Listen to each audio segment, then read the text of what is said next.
welcome to this event, which is the result of a cooperation between Booksa, the Festival of the European Short Story, the Literature Across Frontiers project, the Zagreb Reads Europe project. Excuse me, I'm sorry if I forgot somebody, but thanks to everybody who made this. Universe. The universe, yeah, thanks everybody, the nature, everything. Thanks everybody who made this happen. And as you might have read or heard, this is a conversation with award-winning novelist and short story writer Chika Unigwe. Welcome, Chika. Voilà, dobar dan. Dobar dan. Hope it's the third day of the festival already. I hope it's going according to the plan. We're having an okay time. Better actually, yes. Oh, really well. Okay. Glad to hear. This event is going to be a bit different from other events we have been doing in the past few years. In that, there's not going to be a reading in it. We're not going to have reading bits. So if you want to read hear Chika's stories, so please visit the festival. And this is going to be a conversation about the framework which surrounds these stories. That is to say, Chika's own perception of her work, her preoccupations, personal poetics, ideas, and so forth and so forth. Everything is, everything that enters. So it's. I thought we could begin with the short story bit, because it's the festival of the short story. And I'm curious as to what the short story is to you. Okay, you're an award-winning novelist, but you're also an award-winning short story writer. So the short story as a form, what place does it take? Where do you put it in your maps? What's it to you in general? What's a short story? I think a short story is the form that most gives me the illusion of finishing something. A novel always sort of feels unfinished. But with a short story, I sort of feel like, okay, this is it. I can't add anything more after this. So you sort of have that illusion of perfection in a way that I certainly don't have with novels. So in a way, that's a subject that's been touched upon in the previous conversation here in Booksa today. Also this question of the short story of leaving less room for error than, for instance, a novel in both writing in the sense of style, sentences, but also narration, but also characters. You sort of have to, have it all in one place. It's condensed. The possible mistakes or slips are more likely to be seen. Do you agree with that? Is that what you meant? No, I mean what I mean is that. Oh, geez, what did I mean? That when I finish a novel, I always feel I never go back to reread my novels because I always see something that I should have done, and I always feel like that the novel could have gone on. And it's usually my editor that says, no, it's enough now, or my agent that says, I think this is done. But with a short story, I can trick myself into thinking that I have done something that is complete. Does that make sense? Yes, yeah. When you put it like that, I guess. But I think that's what I mean. But in a way, that's what I meant too. But also just you're way more. You have a way to describe it, which is way more no nonsense and more more approach. I like going in circles. So you were born in Nigeria. You lived in Belgium, and are currently based in the United States. And you write or have written in both English and Dutch. I don't know if you're still writing in Dutch. Not when I can help it. Not if I can help it. No. Okay.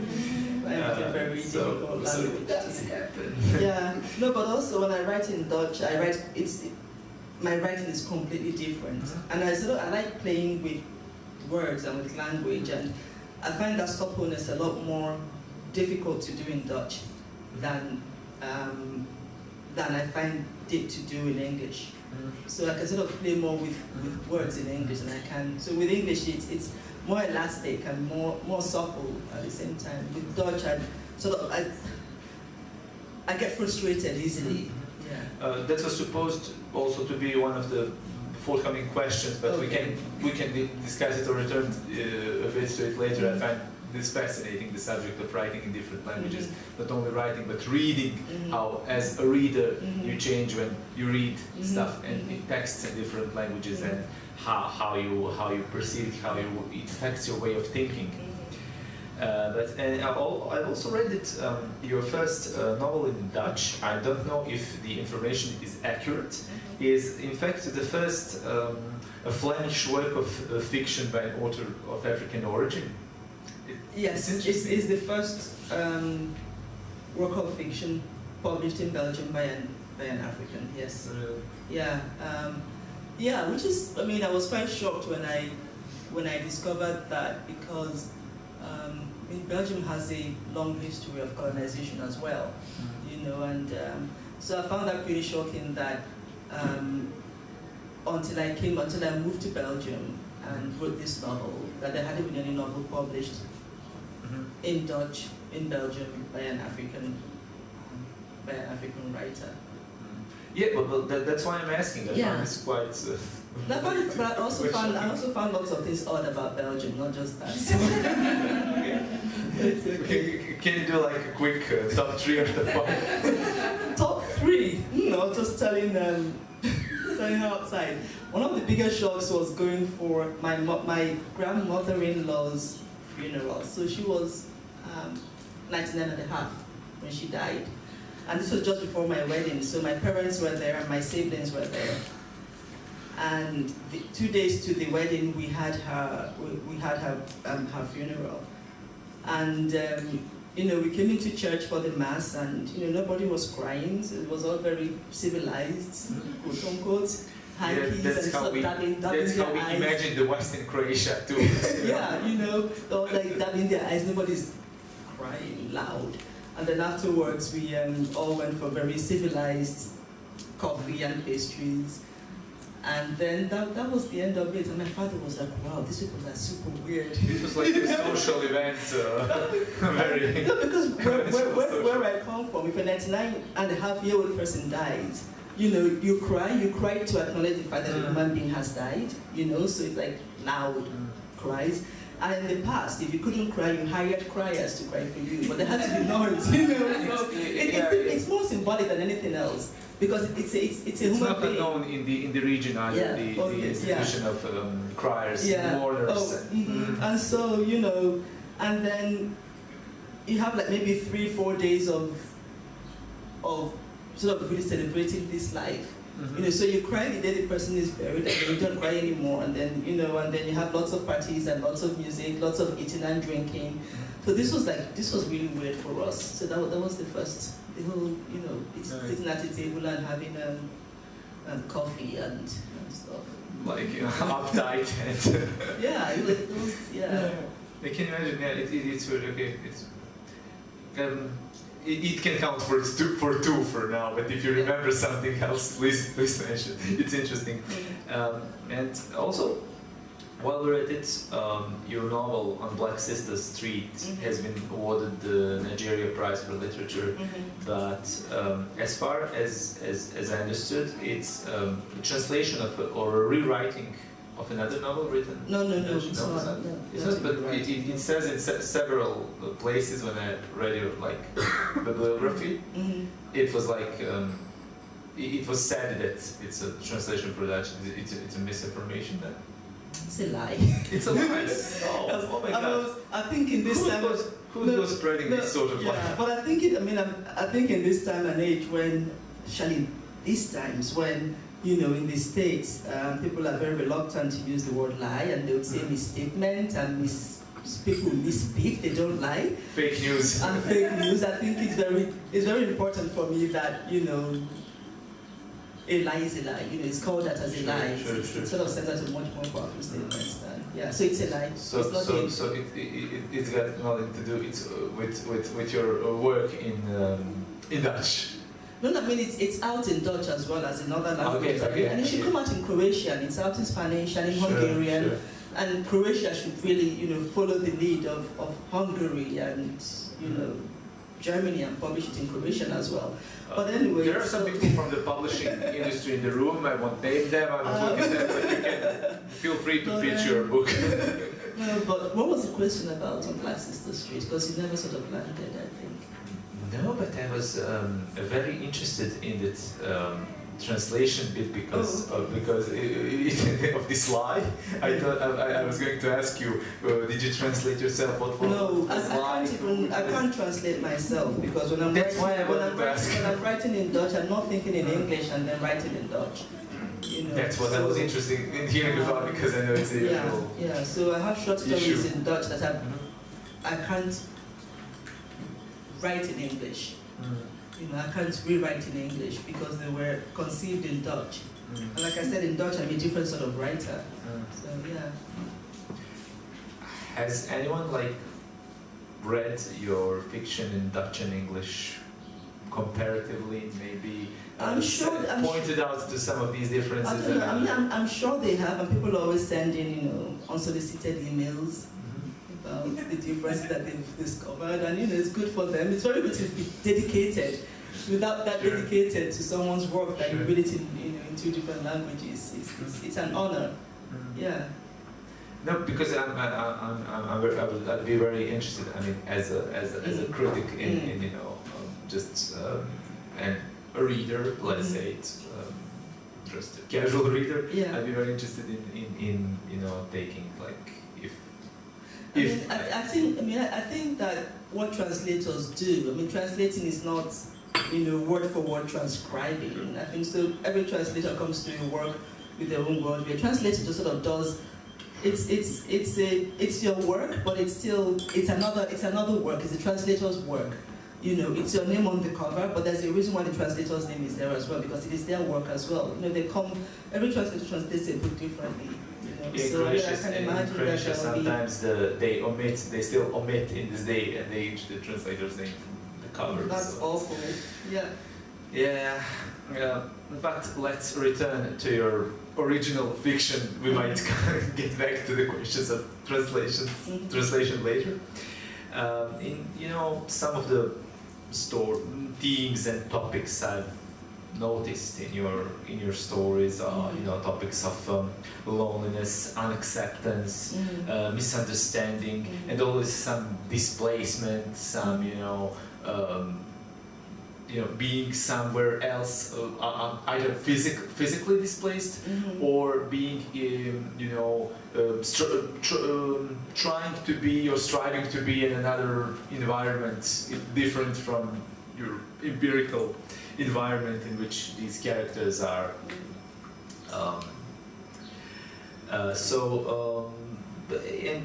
there is definitely a kind of inherent sadness, I'd say, but also some sort of cheerfulness, which I've noticed. I don't know, I'm referring particularly and before all to two short stories. It is Perfect and Love of a Fat Woman, which are in a way very they're sad stories. They're stories with lots of sadness and regret, but also quite cheerful stories, quite uplifting in their own way. It's more a comment than a question, but you can comment. Yeah, but I think that sometimes to keep the sadness from being overwhelming, you need the happiness to sort of redeem that sadness. And Love of a Fat Woman is a short story about. Let me see. What was it about? It's about this man in Nigeria. Yes. So about this Nigerian man who marries a Belgian woman for 10 years. Yes, and then, but he doesn't really love her, and because she insists on going to Nigeria, and he still doesn't have his Belgian citizenship. And so he has to keep her happy. He takes her to Nigeria, but tries to hide it away from everybody. And his family secretly makes fun of her. Yeah, his sisters make fun of her, and his mother makes fun of her secretly, and keeps asking him, well, when are you going to get us a proper wife? And he's like, well, when this is all over, so when I get my papers, I'll marry a proper woman. And by which he meant a Nigerian woman. And then his grandmother comes from the village and absolutely loves this girl, you know, and through the grandmother's eyes, you sort of see him look at her again, you know, and you have the impression that he's going to have a happy ending, that he's going it ends on a cheerful note. Yeah, that he's going to fall in love with her. But that story is, I have a collection coming out next year. So that story is part of that collection. And in that collection, I try to tell some of the stories from two different points of views, or one character sort of like continues the story where the other stops. And so this woman's name is Tina, and the man's name is Godwin. And in one of the stories in that collection, Tina knows all along that Godwin, you know, has married her for papers. And so she tells someone, you know, once I get tired of him. They reappear in a story and in another story. Yeah, so the new collection just a series of interconnected stories following the same group of Nigerian immigrants who live in Belgium. And so in another story, Tina tells one of her Nigerian friends, well, you know, of course I know he's using me, but I'm using him too, and once I'm tired, whether he has his papers or not, I'm going to drop him. You know, so it's the other side of the coin. Yeah, which I you know. Belgium is definitely, with all its weirdness, I'd say definitely a source of permanent inspiration. Really. Well, I lived there for 15 years. I think anywhere you live is a permanent source of inspiration. It should be, right? Sure. It's natural. Here at Booksa, we really love our audience. And we love comments, interventions, questions for our guests. Please feel free. I don't have Q&A section or questions from the audience section. I just like to open it up, you know, to remind our friends and colleagues that they can intervene at any time. You can raise your hand, ask Chika anything about fiction, literature, Belgium, life, and so forth. But what if the audience prepares a question that you prepared priorly? That's it's great. It's great. I have a question, if I can. Okay, you first. No, you first. Okay. Well, you know, in Croatia we have a European school system, and you know, all literature that we read in school is basically European, and some of them American. So you know, we know very little about African literature. You know, later you read Chinua Achebe and such stuff. But what's your relation to African literature? Did you read it? I think one of the more insidious things that colonization did was to completely erode. In Nigeria, certainly, you wrote the language, and you start school at 3 and you start in English, and the European canon is very strong. In good schools, up until today, if you speak any language but English, you're punished. And so, as a child, sort of grow up identifying whatever is yours, you know, with something negative, you know. If you're being punished for speaking your language at school, if you're, I'm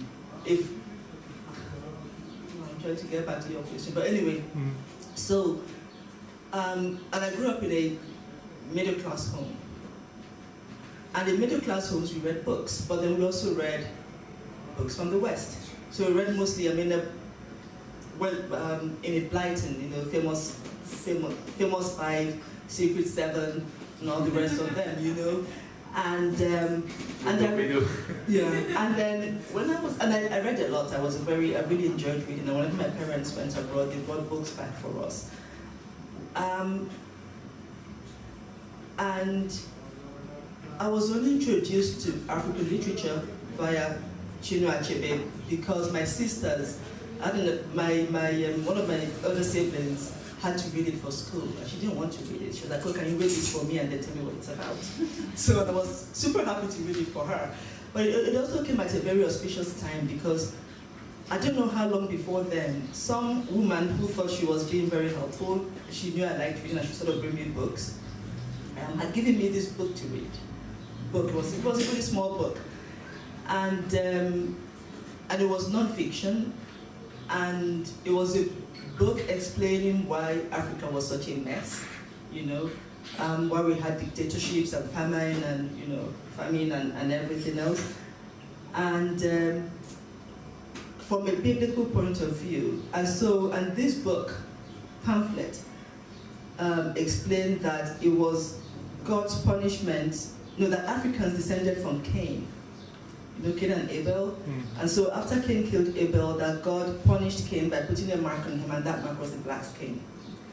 And I was maybe 8 or 9, and I was at that age where, even though I read a lot, I wasn't a very discerning reader, but I was also at the age where I sort of believed that the written word had integrity, so I didn't think he could lie.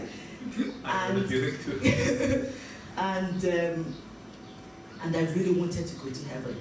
And the book also said that no matter how much Africans tried, they could never make heaven because they were already marked, right? And now I know that it was probably written by a white supremacist and somehow made it into Nigeria and somehow got into my hands and whatever.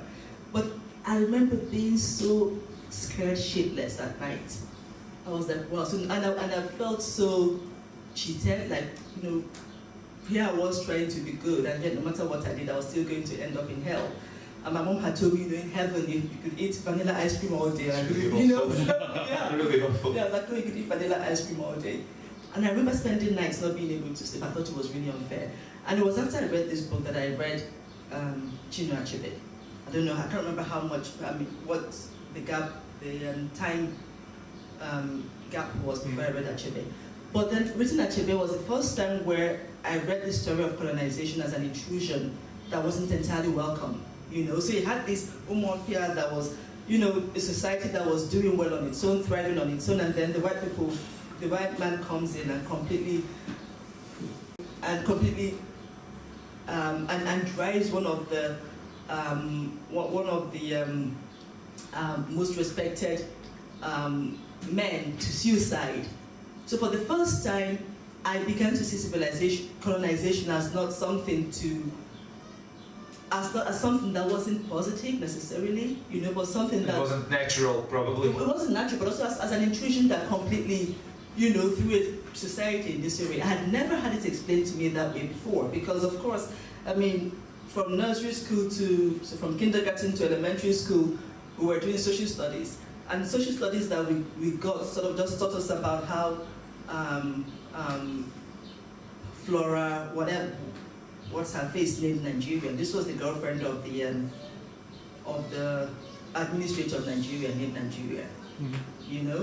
And Lord Lugar did whatever, and whoever discovered the River Niger. So it was almost as if there was no history. And so there was this huge blob of darkness, and then suddenly the white man comes, and Nigeria gets a name, and these rivers are discovered. And it's completely ridiculous to say that the river that was already there and has been in use is suddenly discovered by some white dude who stumbles upon it. That's like the most ridiculous thing ever, right? But as a kid, you believe everything that you're taught in school, and you believe these things. So before 1960 or before 1914, the amalgamation of Nigeria, there was no history. And so Achebe explained this to me in a way that made sense to me, but also in a way that gave me pride for the very first time. I don't even make sense. Mm-hmm. Yeah. And so I came to African literature only after being introduced to the Western canon. It's like a bridge, that was it's the same thing here, you only get Western canon, and later on you discover books that were also probably influenced by the Western canon, because But I also did literature in college, and it was so boring. It was so boring because we were reading dead white men. Not that dead white men don't matter, you know, but we were also just sort of touching the surface. It was very superficial. You know, we read a bit of Shakespeare and a bit of Chaucer and a bit of that. And it was the most boring time. I thought I would die in college. it was that boring. You know? What was your field of study actually? It was English. It was English. Yeah, Okay. it was literature was nonetheless just. And we didn't have world literature. We didn't have world literature then, you know. And if we had a bit of world literature, it was American literature, but then it was slave narrative, you know, the slave narratives, and then a bit of Emerson and Thoreau, you know, and then, well, there was not, I can't remember that we read any contemporary African writer, you know, so I had to find those on my own, you know. We did a bit of that in high school, but in college it's nothing. If I may interfere, we have another question from Josipa, but if I may interfere before that, because I think it's a good time to ask. It's probably one of the reasons because you have. Okay, so in addition to being a writer, you're also an academic. You teach creative writing at Brown University, right? And you have also done a doctoral dissertation, and it's on the writing of Igbo women of the Igbo language. Was it like? Nobody writes in Igbo language. I mean, no? I think when my sisters were in high school, my big sisters were in high school, there was an Igbo, one author who wrote Igbo books. Okay. And he was, with the schools that taught Igbo as a course, read him. He was like the only person. And he was like super poor. You know, he was like terribly poor. And after he died in the 80s, and you know, it's no one, because there's also no... there's a literary language. No, there are no publishing houses publishing Igbo books. When I was small, my father used to get Igbo newspapers, but the print is also out of whatever, no newspapers in Igbo, no magazines in Igbo. So it's become just a language that is spoken at home. And I literally I can't think of a single Igbo person I know of my generation that can have a conversation for 30 minutes and speak Igbo exclusively. So it's a really diglossic situation. It's a dying language. It's a dying language, which is really, which is, you know, but I think it's one of the more insidious effects of colonization, you know, because people say, well, it happened a long time ago. Well, but the effects are still there. You know, it happened a long time ago, but it shaped the curriculum of schools. It shaped, you know. But it has then visibly changed from let's say your father's time. My father's time they didn't study Igbo either. So if you got scholarships from the so my father is 89 in a few days' time. So in his time, if you got a scholarship from the colonialists, it was to go to the UK to study, you know, and so Igbo wasn't important. No, but I just meant the media, the newspaper. Well, the newspaper was, I think it came, it was maybe from the 70s to the 80s. It was a really short time. Someone tried and it didn't work out. He wasn't making any money from it. Because anybody who reads Igbo reads better English, you know, and so there's really no market for that. And I was in Nigeria a few years ago, and I went to Enugu, which is where I grew up, which is like, you know, really the heartland of Igbo land. And I spoke to I think it's a 7-year-old girl in Igbo, and she just looked at me like she was blank. And someone said, oh, she doesn't speak any Igbo, she speaks only English. But this 7-year-old girl who spoke no Igbo and spoke only English also spoke really terrible English, because her parents were very poor, her parents weren't educated, and the private school she went to, everybody goes to private schools. The private school that she went to wasn't a very posh one, and so the teachers were, you know, the quality that you would get in a school where they weren't being paid well enough. And so the teachers also didn't speak good English.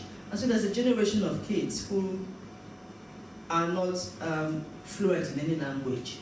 You know, so not in Igbo, not in English, nothing.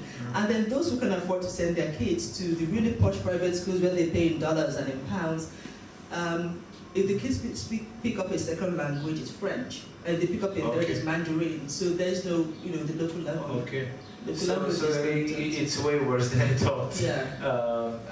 I mean, I was on some reading that I'm completely unprepared, but I didn't know it was that critical of a situation. So you have explored the writing of women of Igbo women of Igbo origin. Okay, So Igbo origins. women writing in English. Writing But there was in English, something Achebe said in an interview a long time ago. Achebe said, don't be fooled that we're writing in English. What you're reading is actually Igbo written in English. Which is basically the only way that you can sort of fight the fact that you're writing in a language that is not yours, that was foisted upon you, is to manipulate that language in a way that the rhythm, that the cadences, and the word choice that you make reflect your own language, which is also a choice that I have very consciously made as well. I see. But so you have explored the writing of women authors who are and insisting on some topics and themes that were not found in their work of their male counterparts. So in 58, Achebe gave us Things Fall Apart with a very alpha male protagonist. And Achebe's women, even though they were women of their time, were not very. They almost had no agency, And 4 years after Achebe, Flora Nwapa, 1962, became the first African woman to be published in English, published in the West. And Nwapa is Igbo as well. So Nwapa published Efuru. And even already the title, Efuru is the protagonist, a woman. So a woman, the eponymous Efuru is the protagonist. That was already a big deal, And then in Efuru, from the title onwards, yeah. And yes. Efuru is a very strong character, a very strong female character with a lot of agency, even in that community where women don't have a lot of agency, And one of the, in her community, a man has to pay the bride price to marry a woman, but Efuru's lover is poor. So Efuru actually runs away with him and eventually raises the money for her own bride price, which is like the most feminist, statement that you can make. You're like, okay, I'm giving you the money to pay my bride price, And at the end, Efuru's marriage falls apart. She marries a second husband, it falls apart, and she ends up living by herself and serving a female goddess. So it's a very feminist work. But the irony is that Nwapa, as well as Emecheta, who's also very well-known Nigerian, or who was, she's dead now, she died in January, one of the pioneers of Nigerian female writing, or Nigerian women writing. Both Nwapa and Emecheta refused to call themselves feminists. And Emecheta sort of considered and said, well, you can call me a feminist with a small letter F, because they were very suspicious of feminism coming from the West. And it's only recently that African writers or Africans have started feeling comfortable calling themselves feminists, because there is this sense that, it's a word that we can reclaim and make our own. So for a while there was this. Yeah, I guess it was associated with a certain brand of feminism. Precisely, but also the fact that, that it was imported. So even women who were very feminist refused to be identified as feminists. And then we have Obioma Nemeka, who years ago came up with the term nego-feminism. And nego-feminism, she says, is no ego feminism or negotiated feminism. And that was the kind of feminism that she was comfortable with. And negotiated feminism means that you are aware that you come from a particular culture, and then you manipulate that culture to fight for your independence. So you're not seeking to dismantle the culture, but you're working within that culture. And ecofeminism, of course, also has its own problem, but it has its own issues. But sure, I'd say it's another conversation. I'd say that in Croatia, in the last 10-15 years, the issue with theoretical, and I'm not talking about the activist bit, I'm talking about theory. The issue with theoretical concept coming from Western Europe and the English-speaking world is quite world is quite the opposite. Everybody takes a lot of uncritically, unreflected concepts. I'm not talking about feminism specifically, I'm talking generally, but theoretical approaches, what you said, they were suspicious. I'd say, like, I often think sometimes some concepts should be really retaught, which doesn't mean that they don't have a universal, of course, possibility to be applied universally to. Sorry, Josipa, thank you for your patience, your question. I really loved the way you spoke about language, and I wanted to go back to the question of language even before with my original question. So you're writing in Dutch and English. You also, I presume, talk Igbo with your family, do you? I mean, I'm presuming with my siblings, yes. Okay. So how I mean, when you're thinking in different languages, and especially as an author who writes in different languages, and you said you're a completely different author in different languages, can you just expand a bit on it, because I'm really, really interested in that. Who are you as a writer in Dutch? Who are you as a writer in English? And how does Igbo play in all that? Well, I think I'll start with the last. So Igbo is the language I feel the most comfortable with, because it's what I identify with as my own.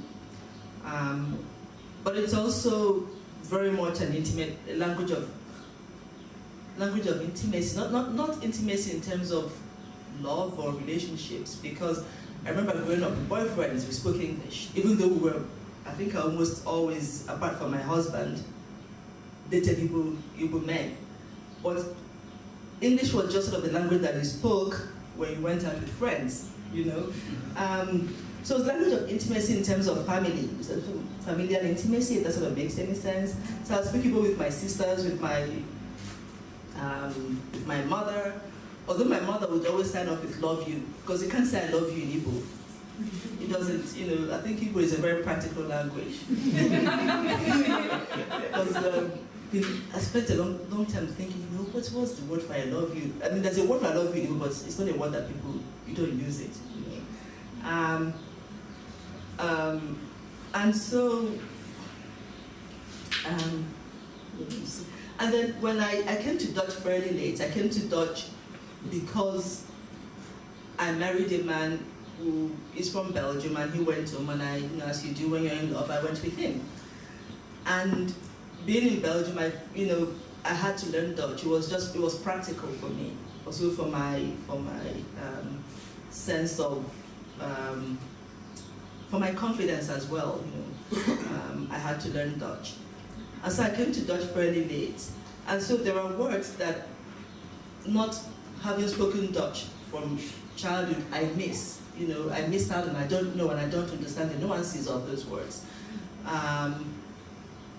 And if there are like tons of phrases I don't know, like there are proverbs in Dutch that I've never heard before, and I heard them for the first time. I probably take them at face value because I don't know that they are proverbs, right? And I also came, and because I came to Dutch as a grown-up, and I learned Dutch in a school for Dutch. My Dutch is pretty formal. It's not, I don't think that I could write conversational Dutch. Like, I would use words that people would be like, oh, we haven't heard this word in ages, but, so it's pretty formal. And I actually taught Dutch for a while at the school. And at the school with Belgian people in it. So, which was very weird, but also very, so I taught in a school for, I think it was a nursing school, but for like adult education. It was an adult education, and so Dutch grammar was part of one of the classes they had to take, and I was their Dutch grammar teacher with a very weird accent. And I remember us having this huge argument in class because I said something was the past tense of something else, and they were like, no, we're native speakers, this is not the past tense of it. You're wrong. And I was like, no, I'm right. And they're like, no. And so I brought out a dictionary and I showed them, and they were like, wow, we've never heard this before. That's happened, yeah. And so native speakers meet non-native speakers and have language arguments. Yeah. there's a lot of interesting Yeah, situations. but because my Dutch was I learned Dutch at the university before. I took 2 intensive courses, and so it was very formal. Yes. You know, it was very formal. It was more tailored towards going to school than for having conversations and for writing dialogue. And so when I write in Dutch, I'm also very careful. I don't have a lot of confidence when I write in any language, in English as well. But in Dutch, it's even a lot worse, you know.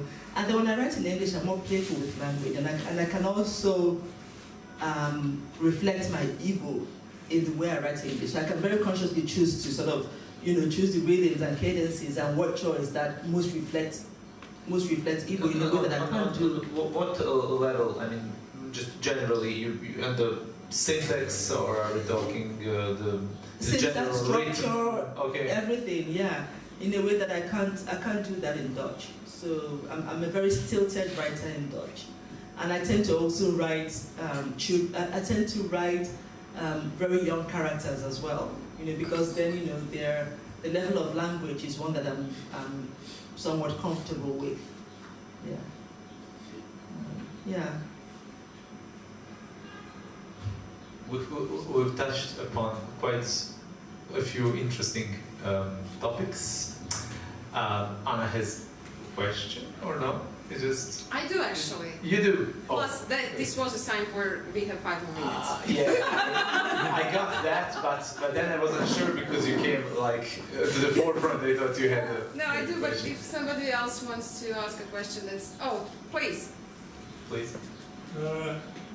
Is there any problems with religion in your work? Do you think that there are some variants of old religions, people in Africa, that might somehow resist this influence of Muslims and Christians? So these religions were important in Africa and made a lot of havoc. So do you see any trouble with this? Do you treat this in your works or not? Well, I think that whatever issues I treat in my work have to do with what the characters are dealing with. When religion comes up, for example, in On Black Sister Street, it's because when I did research for the novel On Black Sister Street, which is a novel with the prostitutes, I also discovered that the sex workers are very religious. The past 15 years has seen an explosion of evangelical churches in Antwerp, and the Nigerian sex workers form a very huge percentage of the congregation. And I was talking to a former sex worker in Italy, and she said, actually, before we go out to work, we pray and we ask Jesus, blood of Jesus, to cover us and to send us customers and to keep us safe. And before they leave Nigeria, they... Sorry, excuse me, but just I wonder when you put something like that in fiction, Yeah. doesn't it sound like unconvincing? Because it's really... what you hear often is, and I also tell my students, not everything that is real makes good fiction.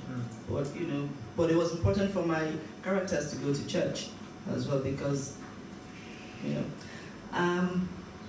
and then when I have a short story where the characters migrate from Nigeria to Belgium because they were living in the north of Nigeria, and there were uprisings against Christians by Muslims in the north of Nigeria, and so they were forced to migrate to the east. But having lived in the north of Nigeria for a long time, they couldn't sort of fit in, and so they moved abroad, because they figured it would be easier for them to somehow fit in there.